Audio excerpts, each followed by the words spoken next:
ലോക്സഭാ തെരഞ്ഞെടുപ്പിൽ ശക്തമായ പ്രചാരണം ലക്ഷ്യമിട്ട് വമ്പൻ നീക്കങ്ങളുമായി കേരള ബി.ജെ.പി ഘടകം. പ്രധാനമന്ത്രി നരേന്ദ്രമോദിക്ക് പിന്നാലെ മറ്റു മുതിർന്ന ബി.ജെ.പി നേതാക്കളും കൂടി പ്രചാരണം കൊഴുപ്പിക്കാൻ കേരളത്തിലേക്ക് എത്തും. അമിത്ഷാ, യോഗി ആദിത്യനാഥ്, നിർമ്മല സീതാരാമൻ എന്നിവർ കെ. സുരേന്ദ്രൻ നയിക്കുന്ന പദയാത്രയുടെ ഭാഗമാകുമെന്നാണ് റിപ്പോർട്ടുകൾ. തിരുവനന്തപുരത്ത് അമിത്ഷായും പാലക്കാട് യോഗി ആദിത്യനാഥും പദയാത്രയുടെ ഭാഗമായുള്ള പരിപാടികളിൽ പങ്കെടുക്കും.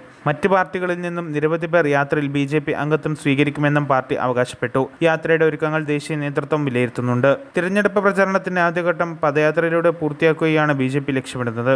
അതേസമയം നരേന്ദ്രമോദി തിരുവനന്തപുരത്ത് മത്സരിക്കുമെന്ന അഭ്യൂഹങ്ങൾ ബി.ജെ.പി നേതൃത്വം തള്ളിയിരുന്നു. മോദി മത്സരിക്കുമെന്നത് വെറും ഊഹാപോഹങ്ങൾ മാത്രമാണെന്ന് കേരളത്തിന്റെ ചുമതലയുള്ള ജനറൽ സെക്രട്ടറി പ്രകാശ് ജാവ്ദേക്കർ പറഞ്ഞത്.